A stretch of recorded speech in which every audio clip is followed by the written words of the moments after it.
اعوذ باللہ من الشیطان الرجیم، بسم اللہ الرحمن الرحیم۔ میں آپ کو ایک ایسی کہانی سناتی ہوں جو سوتیلی ماں کا ظلم اس میں سنایا گیا ہے۔ ایک چھوٹے سے گاؤں میں ایک شخص کامران اپنی پہلی بیوی کے انتقال کے بعد دوسری شادی کرتا ہے۔ اس کی پہلی بیوی سے 2 بچے تھے، ایک بیٹی زینب اور ایک بیٹا اسد۔ ان دونوں بچوں کی زندگی میں ایک نیا موڑ آیا جب ان کی سوتیلی ماں نادیہ ان کے گھر میں آئی۔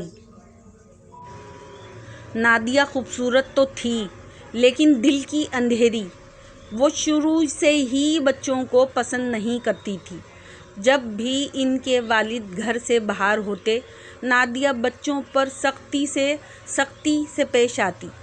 زینب اور اسد نے کئی بار کوشش کی کہ اپنے والد کو بتائیں، مگر نادیہ اتنی چالاک تھی کہ بچوں کی بات کبھی کامران تلک نہیں پہنچنے دیتی۔ نادیہ اکثر زینب سے گھر کے سارے کام کرواتی، جبکہ اسد کو اسکول جانے سے روک دیتی اور کہتی کہ وہ اب بڑا ہو چکا ہے، کام کرے۔ وہ دونوں بہن بھائی رات دن نادیہ کے ظلم کا شکار تھے، مگر ان کے پاس کوئی راستہ نہیں تھا۔ ایک دن زینب کی طبیعت خراب ہو گئی۔ اس نے نادیہ سے درخواست کی کہ اسے ڈاکٹر کے پاس لے جائے، لیکن نادیہ نے اسے نظر انداز کر دیا۔ جب کامران گھر آیا تو نادیہ نے جھوٹ بولا کہ زینب کام سے بھاگ رہی تھی اور اس نے خود کو بیمار ظاہر کیا ہے۔ کامران نے بیٹی کی بات سنی تو نہیں، مگر اس دن زینب کی حالت بگڑ گئی۔ اسد نے ہمت جمع کر کے اپنے والد کو سب کچھ بتانے کا فیصلہ کیا۔ اسد نے چھپ کر اپنی ماں کے ظلم کو کیمرے میں قید کر لیا۔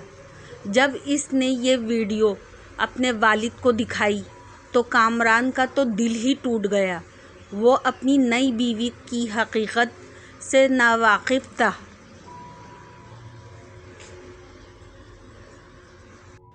کامران نے فوراً فیصلہ کیا، نادیہ کو گھر سے نکال دے گا۔